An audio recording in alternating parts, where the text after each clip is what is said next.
back to MFA Writers. We at the podcast are continuing to enjoy our vacation before we dive into the next season of the show. We'll be back soon with the kickoff of Season 5. Until then, enjoy this throwback from Season 3 with the wonderful Maurice Carlos Ruffin. Take care and enjoy your summer. I'll talk to you soon. You can find MFA Writers on Instagram and Twitter, as well as mfawriters.com.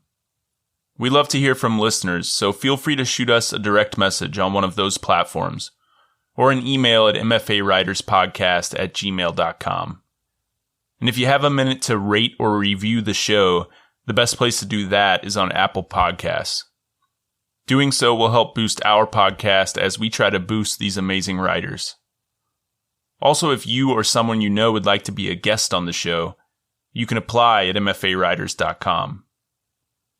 On that same website, you can also click the support button to support us financially, if it's within your means.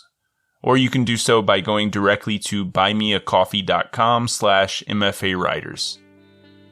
Finally, as always, thank you for listening, and we hope you enjoyed the episode.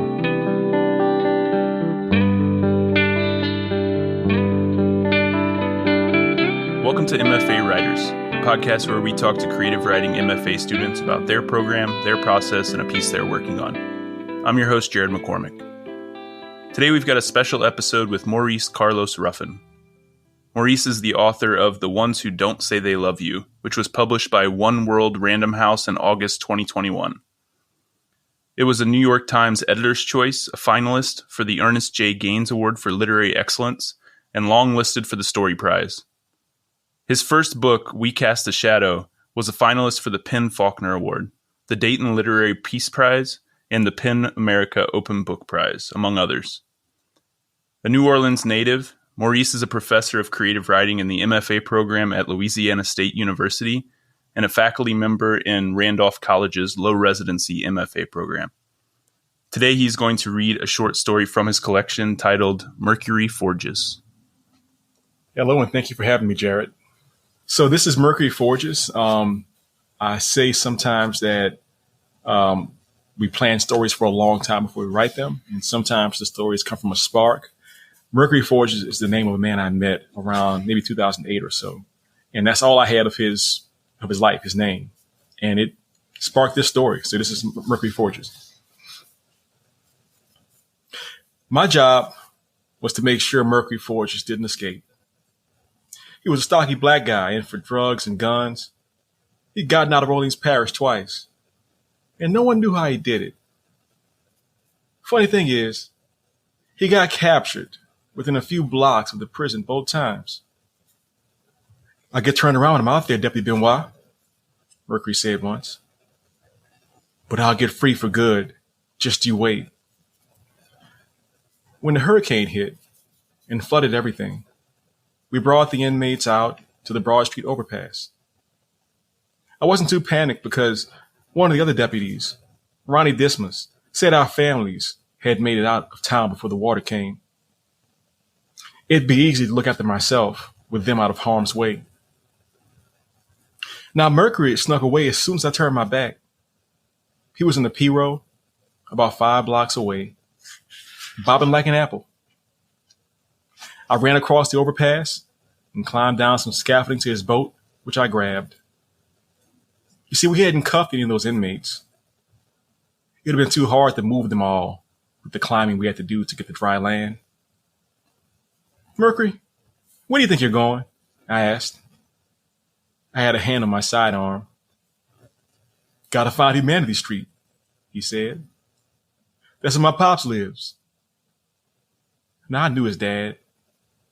His dad was a good guy who brought the food plates we deputies ate for lunch. I liked his dad, but that shouldn't have mattered at the moment. I can't tell you why I didn't make him bring us back to the detention area. And after a while, we floated up to a yellow house with flood water almost to the awning. Mercury, now he yanked the metal pole from the water and broke through the attic window and climbed in. And there was a shuffling inside, and I wondered if I should go in after him. I thought this might be part of his big getaway plan. you see. But soon he grunted out the window and pulled his father's body out, wrapped in a heavy blanket. The old man hadn't had a chance. "Bring us back, Depp," said Mercury. And that was what I did. Maurice, awesome. Thank you so much for reading that. Thanks for being here. Thank you. Yeah, one of my favorite stories in the whole collection. So I was really excited when you said you wanted to read that one. I'm a short story writer myself, and place is really important in my work. So I was super excited to find this collection, The Ones Who Don't Say They Love You, a book that puts New Orleans and the people in it front and center. You're a New Orleans native, and are still very much part of that community. So tell us about growing up in New Orleans and what, in your opinion, makes it such a great setting for fiction. Well, the thing about New Orleans is that there is such a diversity of people and of cultures. I mean, obviously we're one city, but whatever you want, you can find it in New Orleans. If you're kind of if you're kind of like the business type person who wants to put on a suit and tie and work in some skyscraper, we got that for you. If you're a bohemian who's come from somewhere else in the country and, you just want to just spend your days writing poetry or playing a ukulele, we got that too. And we have this rich history of musicianship and of costume making, of storytelling. For me, my city is majority Black. It has been since its founding. And I can look around, I can see how the work of my ancestors has made the city what it is today. People always come down and they always say, it's so unique. And a lot of that comes from that Haitian culture, that Western African culture. It survives today in the food, like the jambalaya and the red beans and rice and the other food we have. It survives in our music, whether it's the bounce music that you might hear from like a Big Frida, and it survives in our writing, where you hear our voices and you hear our storytelling modes. I've been thinking a lot recently about this quote from Flannery O'Connor, who said, "You can choose what you write, but you can't choose what you make live." And what you do really well in this book is make New Orleans and the people in it live. So have you always known that this was fertile territory for your writing, or was that something you had to figure out along the way? I did not. New Orleans is a very small town, even though I don't think people think of it that way. We're not sprawling like Los Angeles. We're not 9 million people like New York. We're barely 500,000, if. And so I think, like a lot of young people from small towns, my plan was always to move, go somewhere else. And I had dabbled with the idea as a young man of getting into film and television or getting into maybe making comic books, whatever it was. I'd be in New York or in California. Right. And it wasn't until I had another career path and I was deep into that, thinking about wanting to tell stories and realizing that I come from a place that everybody's aware of. And yet you get very, very few stories out of this place. Right. We get people that visit the place and they tell stories, which is, wonderful. But, it's not like New York City where there's probably, 80,000 writers there right now, which, is wonderful. So I really felt like there was an opportunity for me as one of the few, one of maybe a couple dozen people in my hometown to begin telling these stories and try to tell them in an authentic way. Right. Yeah. I'm one of those, kids from a small town that you mentioned. Like I'm from like tiny rural Missouri town. And it was the same thing. I couldn't get out fast enough. But then I left, and several years later, when I really started getting into writing and specifically fiction, suddenly it was like I could only write stories about my hometown. It was like the people of my hometown, that setting was what lived on the page. And every time I've tried to go outside of that, it feels flat. It feels false in some way. It's an interesting phenomenon. Mm-hmm, mm-hmm. Yeah, I'm definitely a New Orleans writer. People often say that they don't want to be pigeonholed, but what I learned is that if you're from a very unique place, or really from any place, I would say, you can always tap into that power. Right. Being a New Orleans person means I talk a certain kind of way, I write a certain kind of way, I have a certain kind of sense of humor, I present drama in a certain kind of way, and I have all these stories and history that I can draw upon from my city that just makes my work come alive. Yeah, I guess that was one of the realizations I had. It was my hometown was the most boring place in the world to me when I was living there. And you realize there are so many people who didn't grow up in a place like that. And there are right. Only the people who have lived there can really tell those stories in an authentic way. And, they resonate with people, I find. Absolutely. People do not want generic stories. They want, as my mentor, John Bigonnet would say, he said, people want news of the world told with confidence, what you're talking about. Right. And so I could write, Wisconsin stories. I could write Montana stories, but will they be as sharp or as definite as my New Orleans stories? Probably not. Yeah. One of the funny things I realized when I was trying to write stories outside of the setting that I knew really well was that it felt like fiction. I would read it and I was like, this is fiction, right? And then some of the stories I would read that were set in my hometown that for the most part, 99.9% are completely fictional, but they didn't feel fictional. They felt real. What's your hometown, Jared? Montgomery City, Missouri. Population 3,000. Wow, center of the country. Yeah, center of a cornfield. but I love it. I love it. It's a great place with good people, and it's interesting. It's an interesting place. So, what do you think are the keys to writing about place? I think when it comes down to it, you have to come to. I don't want to say it's neutrality. It's not quite it, but I just think that at any given time in a writer's life, you're going to love where you're from or maybe hate where you're from. Sometimes at the same time. I think that for me, what I've had to do is I've had to go through. So, for example, I was very lucky. I think a lot of people who are from, marginalized backgrounds often get the sort of mainstream take on the place they're from. So I went to a school that was, maybe 99% African-American. And it was kind of a radical school. And they made it a point to teach us history. And it would teach not only like national African-American history or world African history, but they'd also teach like New Orleans African-American history. So I learned about these people who were literally, at that time, this 25 years before, marching the streets of my town during civil rights. So I had that sort of pride from that. And then there were the things I figured out in my 20s when I went into the sort of working world of New Orleans as a business person. And that was a very dark time in a lot of ways. And that was like a sort of negative view of my city for me. And then having to sort of take those two views and put them together and then go, well, okay, that's, you have one side, you have the other side, but what's really going on? And I think that my background allowed me to see, like in detective stories, they always say that like a detective is a great character because they get to go through all those society from like, from the parlor in the mansion to, the grubby bar, behind the dumpster, that kind of thing. Well, so you and I, we met at AWP recently, which if anyone listening doesn't know, it's the Association of Writers and Writing Programs annual conference. And I attended a panel you were on the linked story collection, which was probably my favorite panel of the weekend. And during it, you talked about how your intention with this collection was to try to write a story about every person you could imagine in New Orleans, so that after reading the book, readers would feel like they knew the place, like they'd been there. I'm curious to hear about your process a bit. I mean, I thought it was interesting before you read this story, Mercury Forges, to hear that you actually knew someone with this name, and that was the spark for it. So is that the way it usually works? Or, I guess what I want to know is how you come up with story ideas and character ideas for this book. Well, my short story journey at this point is probably almost 20 years old, if not more than that. I started out sort of writing freehand, I want to make a story. I read some interesting stories by authors that I respect. I read them in anthologies and want to try my own versions of those stories. Went to grad school at the University of New Orleans. And of course, in that process, you're making 3 stories per semester, if not more. So I did that for a while. And then after that, I began to make stories just for myself.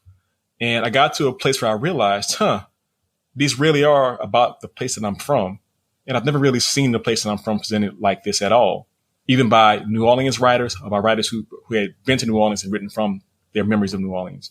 So maybe I was like halfway into making this collection, which was a 10-year process, maybe 80% of the way into it, really, when I said, okay, I've gotten so far. What have I not done?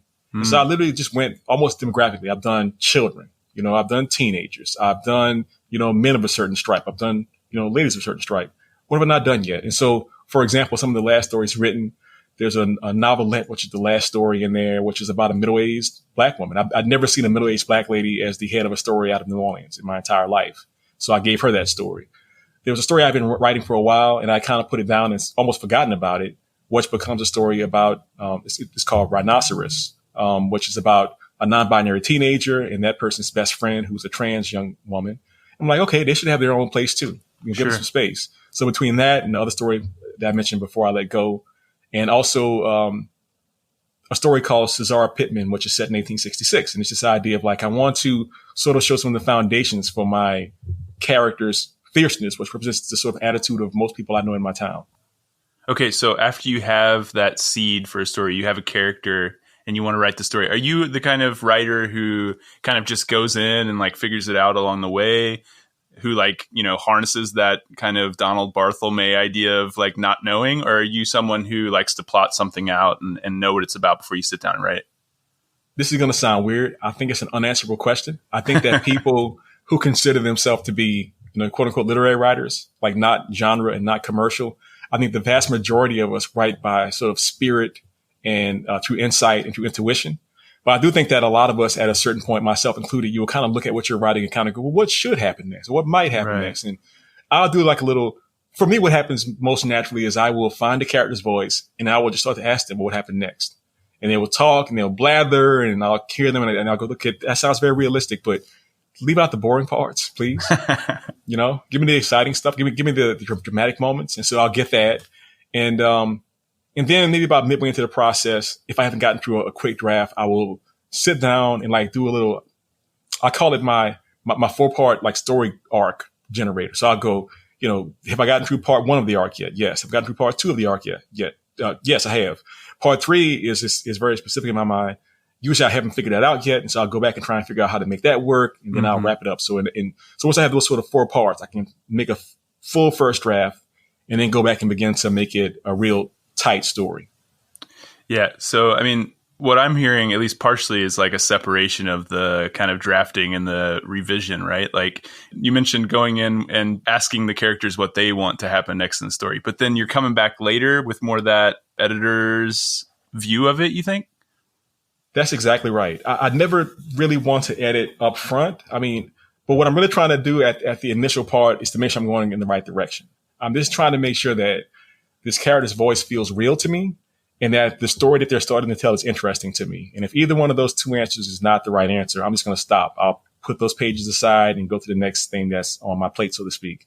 And then later in the process, revision probably is my favorite part, because with revision, what happens is you're on solid ground. You have all the elements, and then you can really surprise yourself. It's the same way that you have to really train on an instrument to be really good at it. I can play like basic chords on the guitar, but it takes, a decade or so to like be able to improvise and create amazing, runs on a guitar, for example. So the same thing in the stories. I have to make sure that there's a good foundation. I understand the character, and now we go through and figure out what are the surprising bits and pieces of it.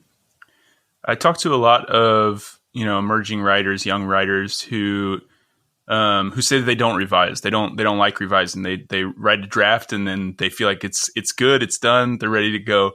And I think part of the reason that people can be hesitant to really dive into the revision process is because it doesn't sound as fun as drafting, right? When you're drafting, you're coming up with the story and you're being surprised and it's kind of the characters are talking to you and it's unfolding in front of you. I think people see revision as just editing what's there. But what I find is that I'm often surprised during the revision process. The story's going directions I didn't imagine while I'm revising it. Is it the same for you? Absolutely. Because, when you're in that first draft, yes, that is primarily a time of discovery. You don't know what's going to come out. You don't know who's going to say what. You don't know where they're going to go. You don't know what the sort of major themes are going to be. Right. And that is a lot of fun. And I love that part of the writing. It's very thrilling. But really, I think the thing that makes the most memorable works are the writer getting to the end of the story, maybe 3 or 4 times, and looking back and going, okay, where are there opportunities? And, I'll give an example. This morning, I've been rereading Watchmen, that graphic novel from Alan Moore and Dave Gibbons. And I probably first read it maybe 18 years ago. I really liked it a lot. And I recognized that they were doing things in the text and on the page that are just showing me that they were paying a lot of attention. So just a quick example. I read a sequence this morning where there's the character, Dr. Manhattan, and his girlfriend, Janie. And Janie gets mad at him because he sort of throws a glance at somebody else in the room, some young lady. And so this is like way on page like 150. This happens, right? And she's like, it's not appropriate. She's not even like, 18 years old. We should get out of here. I'm like, wait, I've seen this before. Flip back to like page 30. And that same thing is happening from a different point of view. It's from the point of view of the guy known as Night Owl. And in that version of it, all you just see is like Dr. Manhattan just kind of looking weird. And then the lady says, let's get out of here. But you don't know why they said that. And so you have to know what happens later to go back and make the earlier part better. Right. And that's something that Toni Morrison talked about. She was known to write, I think, 17 drafts every book she ever made. And that's why you can just see the links, on every single page. You can tell she went back and made sure that there was connected to something else happening either before that or after that. It gives it sort of rich, almost spiritual quality to it. All right. Well, I also want to talk a bit about your writing journey. I mean, you're a great writer. You've released 2 very successful books. You have another one titled The American Daughters on the way. You've won lots of prizes and awards. You teach at not 1, but 2 MFA programs. So in a lot of ways, you're living the dream of many of our listeners. But I don't think success in this business comes easy to anyone. And you've kind of alluded already to some of your earlier struggles. So I remember in the panel, for instance, you mentioned that you dealt with a lot of rejection earlier in your career. What were those early writing years like? And did you ever doubt that you would make it to where you are today? I think that from a sort of classical standpoint and a sort of psychological standpoint, to get any place, you have to make sacrifices. And so in the early part of my writing life, I was somebody who, like most writers, I didn't call myself a writer through that first decade, probably. This is like the early 2000s. I didn't imagine that there was a writing life out there for me. I was writing stories that I could never quite finish them. They didn't really feel like stories. They just felt like vignettes at the the best version of themselves. I was a practicing corporate lawyer, and that felt very unsatisfying, but it was very enriching. The money was great. And I got to a place where, amidst all these rejections, hundreds of rejections over like a 7-year period, thinking, well, I can keep being a lawyer, making great money. People in my community like look at me and go, that's a respectable guy. He's doing a great job, but I'm not having a good time. Or I can leave this almost easy life and I could begin to really focus fully on the writing, even though I've had very little success up to that point. And just, my gut said, go for it, because just see what comes out of it. And so in that process, I went back to school. I kept trying to publish stories. I found mentors and peers who supported me at every step of the process. And I got to a place where I would write a story and I would go, that's actually a story. I think this is actually a story. My goodness. And around that time, I said, all right, this is the thing, Maurice. You got about 5 years. You've been like almost like zero for like 299 submissions. It wasn't looking good. You're going to publish some stories the next 5 years, or you're going to stop writing. And that last bit of pressure, I think, is what put me over the line, I think, wow, in a lot of ways. Yeah. Well, one of the things I really love about this collection is the varying length of the stories in it. Some are what you might call a typical short story length, around 15, 20 pages, but most are shorter, anywhere from 2 to 10 pages. And at AWP, you said you used to write much longer stories. So what made you start writing shorter? I think that it was a simple process of evolution. That old saying, if what you're doing is not working, but you keep doing it, then that's the sign of insanity. Right. The stories that I was writing early in my MFA program when I was a student were stories that were about 25 pages. And I was having fun writing them, and they were starting to seem like real stories. There was a lot of characterization. There were story arcs and narrative arcs and yada, yada, yada, and yet not publishing really anything. And it was after the program where I began to tell myself, okay, so what are the different elements of your stories that you can change in a way that makes sense to you as the writer, that you'll be proud of? And so one of the choices I made was going shorter. I went from writing, say, an average 25 pages per story to about 8, 9, 10 pages per story. Now I made some changes to like the voice and the pace, and also like the level of conflict in the stories. But I do think on some level, probably the length was about half of that success. And it was also a strange return to form, because earlier, before I started grad school, I was writing a lot of flash pieces to train myself on how to tell stories quickly.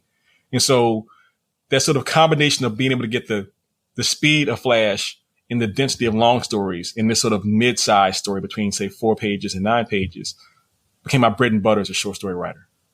You said that half of your success might be because you went shorter. Why do you think that is? Is that just a publishing thing? Like, is that what publishers are looking for? I mean, I think it's one of those things that there are a lot of answers to that question. One of the simplest answers is, print journals have dominated throughout literary history, and there are still so many great ones out there to this day that I myself have been in. But, if you're an unknown writer and you send in a 40-page story, the reader is going to go, like, this is some unpaid volunteer is going to go, do I feel like reading 40 pages right now? Right. That's the very first thing in their mind, right? Yeah. And then they're going to go, oh, this is actually a pretty good story, if it's pretty good. And then they'll pass along to the next person in line, the second reader, who's going to have the same question. A 40-page story, my goodness. What is this guy thinking of? And then if both of them like it, then it goes to the editor, the fiction editor. And that person will have the same question. 40 pages? No. Who is this? Alice Munro? She can do 45-page stories.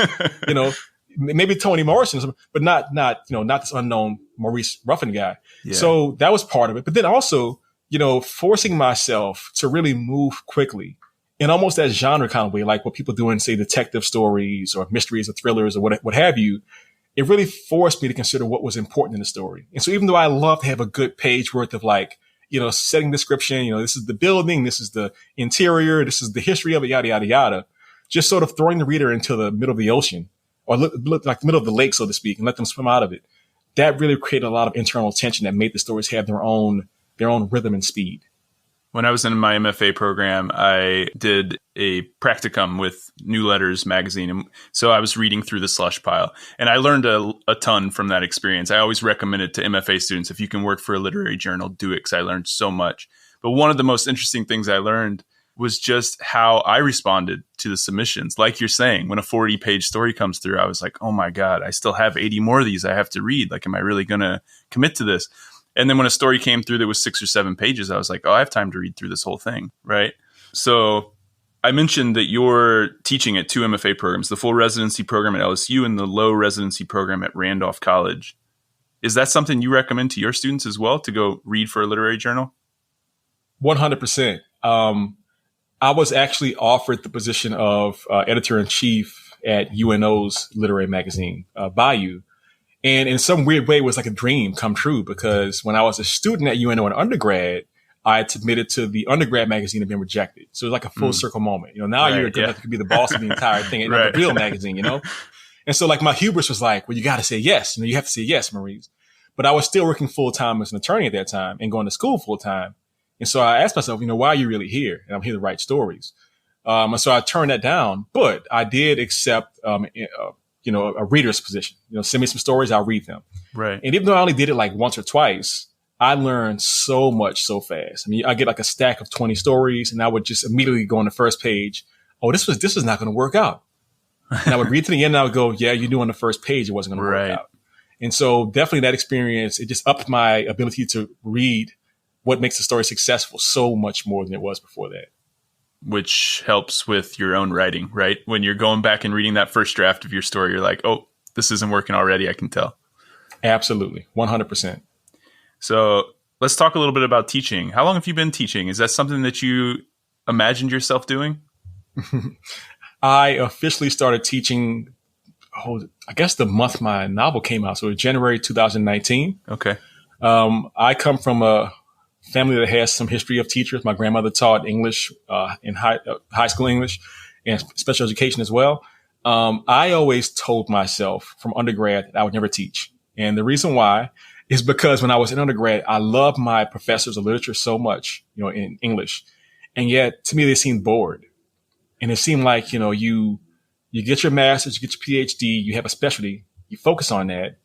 But if you're not really like innovating within that area, you're teaching the same thing for your entire career, 30 years, 40 years, 50 years. And it just seems a little bored, not even really burnout, just kind of bored.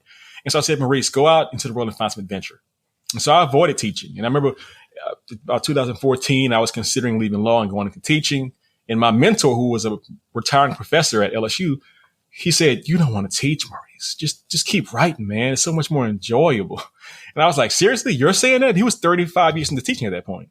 But long story short, a few years later, I got some opportunities. I was invited to teach as an adjunct at Tulane. And, look, adjunctships are not very good. The pay is low. There's no benefits. Right. There's no respect in it. But like with the writing, when I was already being rejected earlier, I was saying, if I can be rejected and still love writing, I'm a writer. If I can go teach for, gift certificates, basically, and want to keep on teaching, that's a lesson to myself. So I taught for a semester, had a very good experience. I had already turned down LSU before that, the previous semester. And I reached back out to them. I said, hey, you know what? I want to reconsider. You guys still have a spot open. And, applied competitively against other people, won that competition, began teaching immediately. And in fact, even when that was happening, I also got on with, I think, Randolph the following year, so 2020. And so in both situations, I've grown a lot and I've learned a lot. And I've really enjoyed working with new writers. All right. So stop me if I'm wrong, but I have a feeling you may not be the typical professor one might imagine in an MFA program. And hopefully I'm not going to get you in trouble for this. But at one point during your panel at AWP, you mentioned how you had encouraged your students to get arrested while they were in Seattle for the conference. So how do you see yourself as a teacher? Like, what do you think the role of a creative writing professor should be? Yes, I did say that, and I stand by it. Now, I didn't say, for what to get arrested. I mean, you want to get arrested protesting for trans rights or something positive? Go ahead and do it. Yeah. But look, the idea being, my role as a professor is, to cater to the student's best writing voice. What are they trying to accomplish? I want to know what their story is to them and help bring that out. But also on another level, I just think that sometimes what happens is that people, if we're too conservative, small c conservative, if we're like too quiet and we just like sit in our apartments or our dorms and just, like read poetry by Sylvia Plath and we're kind of sad and that kind of thing. Well, yes, that's a great way to experience art. But writing is about understanding human nature and understanding human history and understanding the world at large. You must be amongst people and frankly, experiencing ups and downs, I think, to be able to encapsulate that. And so I'm trying to encourage my students to see writing as a small part of their life. Obviously, you're going to be producing the short stories and the novels and the essays and what have you. But look, fall in love with somebody. Take the wrong job for a period of time. Travel to a country that you had considered traveling to. Watch or read news from the side of the spectrum that you're not on and see how that is. Right. And that way you can incorporate those things to your work itself. And so in my classes, there's always music. There's always like video clips. There's always a lot of joking around and, weird diagrams on the blackboard. We have a great time because I think that the page itself can be very stultifying, and therefore the experience of teaching the page should be very exciting. Okay, so like that idea of like needing to be around other people, do you think the MFA experience can be a good thing in that regard, being around other people, getting to know other people? Or do you think it can be a bit of a detriment to get into that writing bubble where in my experience, all we talked about was writing in the MFA program while we were there? No, I don't want to be hypocritical by it. I mean, look, when I went back to school as a 33-year-old man to get my MFA, the greatest thing about that was like on a Monday night after our fiction workshop, going down to one of the local bars and just talking for the next 2 or 3 hours about, this story or that movie or about, yada, yada, yada. But that being said, I think that the writer has to work to not, how to say this? I'm sure I'm not the first person to ever say this. The writer is an outsider. And so it's this idea that if people around you are all doing the exact same thing, you should not be doing what they're doing. And so when I was in grad school, for example, I did notice that a lot of people spend a lot of time at the bar just hanging out. And then I'd see them in class like the next week and it was time for their story to be turned. I could say, how'd the story go? Oh, I just wrote it last night. I'm like, wait, you just like wrote it like in 3 hours? Like you didn't like take more time to think it over? No. Me and my best friend were the opposite. We went out like maybe once a week, if that. And we spent a lot of time writing and trading our stories back and forth and making them better and better and better. And even like hearing people like submitting a story and have to pay like a $10 submission fee. And I would say to my friends, you do the same thing. And they would go, but then I can't buy beer. I'm like, well, what's more important? Like getting your stories into the world or like buying the beer, Yeah, it's a difficult line to walk, right? I mean, like, because I agree that one of the best parts of my experience in the MFA was like the community, getting to know people, getting to know professors as well who had like made a career out of it, seeing people who had actually accomplished this thing that I for so long felt almost impossible to me, right? It was nice to spend time going out with those people, but at the same time, you can't lose sight of like putting in the time to actually write. Yeah, and to be clear, I mean, I'm living the dream right now. Yeah. This idea that I, have 2 books out and one on the way, and then I'm teaching in 2 different programs. I'm traveling and meeting readers and writers constantly. This is better than I ever thought it could be. Well, congrats. You deserve it. Thank you. Thank you so much. One thing you talked about that really resonated with me at AWP was this idea of finding joy in your writing, that it was important to have fun and enjoy the work, which in my experience can be easier said than done. I think if students aren't careful, the MFA can strip you of some of that joy. It can make you competitive. It can make you feel obsessed with getting published, obsessed with your career, all of which can kind of distract from what I think is the most important thing, which is the art. So how do you suggest protecting and fostering that sense of joy in your work? Yeah, that's a wonderful question. I've thought a lot about that the past few years. I mean, especially with the pandemic and with the previous few election cycles, it can feel pretty bleak. I encourage all writers to remember their favorite stories. I mean, what were you reading when you were 10 years old that made you really excited? How about when you were 16 years old, when you were 25 years old? When you sit down to write anything, you should do it with a sense of playfulness, with a sense of, this is going to be great. I had a friend, she said she would sit at her typewriter, this back in the day, and she'd look in the mirror and she'd kind of smile and go, I'm as good as Virginia Woolf, that kind of thing, Yeah. And so it may seem a little weird, but I just think that the idea of the suffering writer, like that sort of the French writer in the garret in Paris who's freezing and they have no food and stale bread. And it's all about suffering. It's like, no. Human nature requires that you enjoy what you're doing to keep on doing it over a long period of time. Otherwise, you sustain too much damage, and you stop, or the writing becomes stale. And so for me, I'm always trying to find that place that feels a little dangerous, but also a lot of fun. I try to approach it as if I was like a masked adventurer in a comic book. What's out there in the dark? Well, let's go find out. Right. I mean, there was that study that came out years ago where they found that like just smiling at yourself in the mirror actually improved your mood, right? Literally. That same friend gave me that idea like probably over 10 years ago. I do it myself all the time. Yeah, it helps. So what are some concrete examples of, like what we can do to foster that joy, to keep it going, to keep the spark, I guess? I think that for me, what I do in my actual writing practice is that there was almost always a time in any story or essay or novel that I'm writing where I just feel a little bored, a little tired, a little burned out. And I literally ask myself, what would make this thing I'm doing right now feel more joyful? So maybe it's something simple like, you know what, this third person point of view is kind of a drag. Let's try first person. Or maybe it's something crazy. Like, look, I just wrote a draft of something yesterday, and the very last line is, "Let's get out of here," the gerbil said. Now, am I going to keep that line? I have no idea. But it just felt funny. It made me laugh to write that. I'll send a little screenshot to my friends of the gerbil said, and they were like, what?